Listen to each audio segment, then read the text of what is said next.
Kita semua tahu bahwa harta SDA sumber daya alam kita yang namanya nikel dikeduk habis-habisan untuk membuat Tiongkok jadi raja baterai dunia, yang mana harta kita bisa habis tanpa memberikan keuntungan ke bangsa dan negara. Apa buktinya kalau nikel yang dikeduk itu tidak memberikan keuntungan? Buktinya kita saat ini masih cari hutangan bernegaranya. Bisik-bisik di sana-sini di warung kopi sudah jadi pembicaraan umum, namun pejabat yang melindungi perampokan tambang nikel itu terlalu kuat. Jadi tetap saja pengadukan terjadi dan pengiriman dilakukan besar-besaran tanpa kita tahu isinya apa yang dikirim tadi. Mau litium, fero besinya, apapun yang nempel ikutan yang jauh lebih berharga dari nikel, kita tidak tahu. Orang pejabatnya semua baru semua, bernegaranya mana ngerti sih beginian. Kita ilustrasikan. Kalau Anda pedagang, Anda mau beli barang pasti semurah-murahnya. Ingat ya, Tiongkok itu platform berpikirnya adalah pedagang. Jadi kalau beli sesuatu, selain minta harga murah, pasti minta bonus yang banyak. Dalam dunia tambang, pengedukan bahan baku ada di dalamnya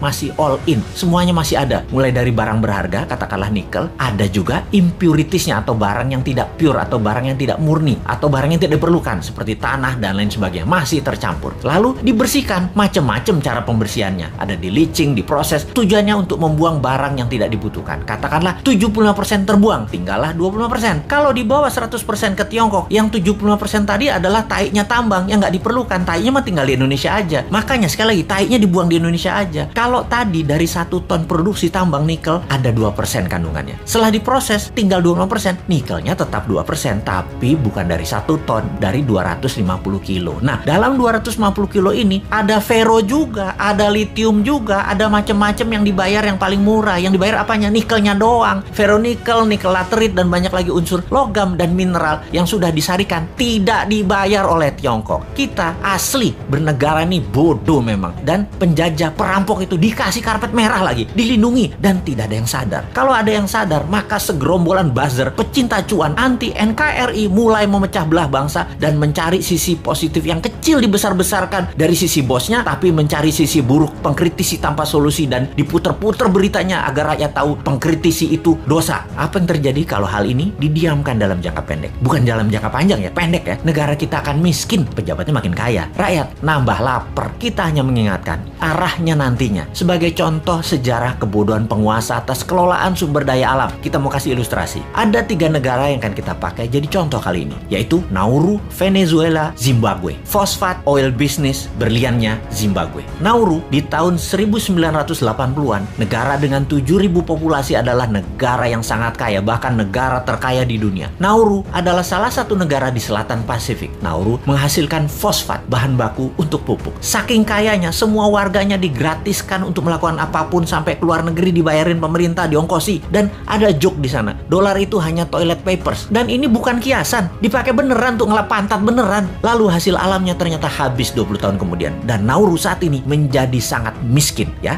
Itulah cerita sederhananya. Venezuela dimanja dengan 95% minyak dan gasnya yang diekspor, membuat negara ini menjadi negara petrodolar. Begitu harga minyak anjlok dan uang hasil ekspor tadi hanya buat foya-foya, bukan untuk membangun sektor lain, Venezuela hyperinflasi dan menjadi negara miskin sekarang. Saat ini ketika harga minyak naik, Venezuela sudah tidak bisa produksi lagi dan tidak ada negara mau beli minyak dari Venezuela. Jadilah Venezuela negara paria, negara setengah gagal. Terakhir, Zimbabwe, penghasil berlian. Begitu tambang berlian habis, pecah perang saudara, ambyar negara Zimbabwe yang tadinya makmur dan menjadi salah satu negara termakmur di Afrika. Kesamaan ketiganya adalah tidak bisa mengelola sumber daya alam dengan baik, dijual murah, dikeduk asing, dilindungi pejabat yang berkuasa pada saat itu. Semoga kita bukan jadi negara yang keempat. Wong pinter semua kok pejabatnya, gak mungkin lah ditipu Tiongkok. Emangnya kayak Bosman, bodoh beneran.